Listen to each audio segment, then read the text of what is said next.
Jaylen Talk a little Slade about went Shakir. pro. Okay, Jaylen Slade. Um, dude, what's with every high school kid sprinter just being like, I'm going to Adidas. Like, University of Adidas is really good at recruiting because they find Yeah. a way to get every high school kid to join them instead of joining the NCAA. But yeah, he's 17. He's been running well. He didn't really have that great of a Olympic trials.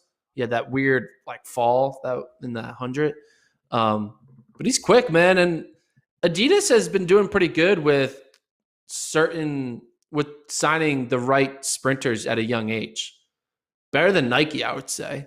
I mean, obviously Noah Lyles, see Ariane Knighton. They've done a good job. And even back to some distance running, like they got Ajay Wilson young. Drew Hunter has yet to really come together, but Hobbs Kessler you have hope for.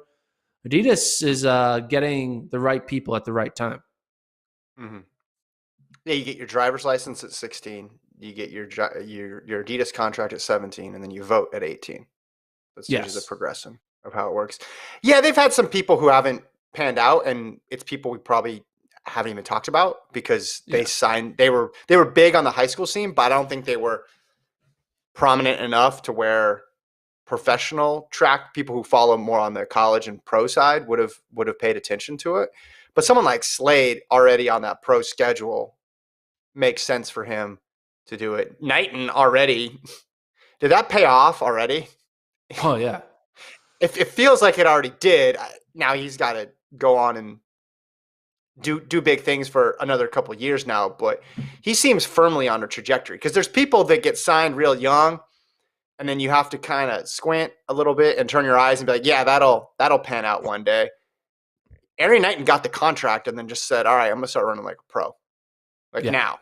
Like I'm not gonna wait. I'm gonna take Lyles' high school record. I'm gonna go toe to toe with Noah Lyles, and I'm gonna make an Olympic team. He wasn't 1 year away from being 1 year away. He No, was just already away. He was there. well, and then it makes sense because the counter's always like, well, are they going to be good for 5 or 10 years? It's like, well, for Adidas, it's you want them when they're good, and he's good now, so that's all that matters. And he'll get more attention because he's young and good. So whether or not he makes 4 Olympic teams or this ends up being his only Olympic team, it feels like a good investment right now, just because you got him when he was running this fast, and he's not far off of being a medal contender for sure Do you already. think Jaylen could have? Look at that. Look at his mile split profile. Look at that 43.79. I was like, that's a quick 400 time. And I was like, oh, wait, that was his 100-meter time Yeah, yeah, because yeah. he fell.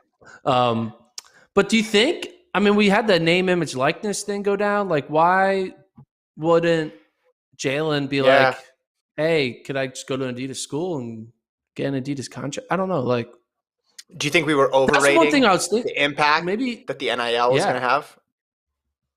Well, maybe for certain athletes it is, right? Maybe for certain athletes, the lure of NIL isn't enough for them to not go to professional. I Mm-hmm. think it depends on the way, like the circumstance of every athlete in there at the time of signing the contract. But Yeah. you now have Jaylen Slade going pro when he knows he could have gotten sponsorship deals as a college kid. You have someone like Hobbs Mm-hmm. Kessler who's like goes pro and is okay with not, his. When I asked Hobbs Kessler, hey, what are your thoughts about not being able to run an AU? He's like, hey, I'm content. I'm happy with doing the Adidas thing. And Jaylen Yeah. Slade, Travis mentioned that he has a shit ton of following on social media, so that's probably a factor. So hey, as long as the kids find a way to get their money, I'm cool with it. Whether it's them getting money while in college or getting money while not in college, as long as the money is they're getting it and they're having fun with it, and then work their way up to be able to take all their career earnings and live large on cardboard beds in the Olympic Village. That's all that matters. Well, first of all, that picture, you could do a great how it started, how's it going, within the Adidas announcement afterwards. I think it would be cool. I think there's money for small sponsorships and NIL type stuff, and then there's sponsorship money. And I think that sponsorship money comes with obviously more zeros behind it, and also a peace of mind that it's not going to go away. It's not like it's not a here's this thing for 3 months. We want you to be an influencer. Um, yeah, you got Travis's quote wrong. You bring up Yeah, Travis's name I in there. It says he misspoke. does He not doesn't have a big have, following. yeah, which he's in high So that school. makes more So sense now. Yeah, it of makes course, more yeah, sense now. yeah, yeah. But I also think there's something to be said for having the peace of mind of knowing, like, if you can sign a multiple Olympic cycle contract. I don't know how long this contract is, but just say hypothetically it did go through the next couple Olympiads, then that's a hard thing to pass up. And then he can get those sponsorship deals on top of that as well, obviously, to augment it. But I think he's probably got a pretty good setup as is right now. What we were saying the appeal was before was for to stay in college was you had the training group around you, you had the coaching staff, you had the training facilities, and if you wanted to get a degree, you had all that at your fingertips. But if you already have the coaching, you already have the facilities, you already have the training partners, and then you can sign for six figures, you sign for six figures. That Yeah. both of those paths make sense to me. Yeah, every time we talk about like, oh, is it the wrong thing to go pro? We never know. We don't know the situation, and it's always the right thing because the right thing is to get money. So, the lure of like a college education, like whatever. Like I'm not using my college education right now. Like the college education, like mystique of like, how are you going to survive in the real world? It's like whatever. No one cares where I went to school now. I'm doing a podcast. My doing AP calculus didn't lead to me be able to talk about track. So not that I'm against school altogether, but let's be honest, school's a little overhyped. It's just a little overhyped in reality. You don't need school in order to I'm glad I came back for this. Make life in the real world. No, doesn't teach you how to negotiate. Here's the better point. You can go to school and be a pro athlete. There's no rule that says you're not allowed to go to school if you're a professional athlete. You could do both. That's true. That's my point. Do the Allison Felix route. Get the company to pay for your school. Boom, boom, and then you win. Yeah, you want them to be compensated for their services, and if you're running at a pro level already, why not be paid? And then the school pretends that you were one of their athletes, like USC does. It's like, Allison Felix did not run for you, USC. Stop pretending she's one of you. She's not. Is that allowed? Do you think is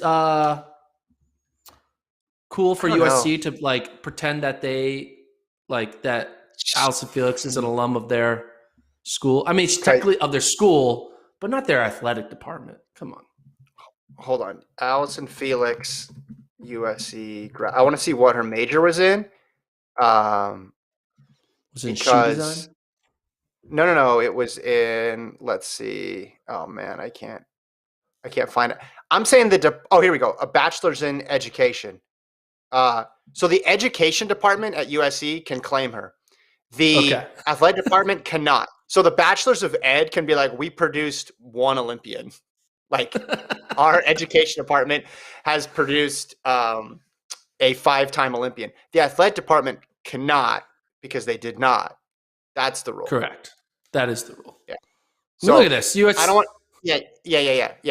I mean, Michael Norman. Yes. I mean, I'm glad they included Michael Norman in it. I think they did that on purpose because otherwise it would have been like, what? No, that tweet should be from at USC Education Department. Yeah. Where Allison Felix got her degree from. That's where it should Travis, click on that link. Click on that link. I want to see if Allison Felix has a profile and scroll down. Does she have like a URL profile for her name? No, okay, they don't. Or at least she doesn't have like a bio. Because you can click on Anna Cockrell. You can click on. I guess Norman doesn't have one either, so maybe they deleted it. But see, USC 2008 qualified. Come on, what are we doing here? She's not. Travis, do one more Google. Type in USC School of Education and just see if it's like the banner image, like Allison Felix, class of 2004, qualifies for the Olympics. I think that's as far as we can go on that. I mean, she went to the school, obviously, which is cool, but people get confused. It's intentionally misleading here. All right. We got a few more minutes.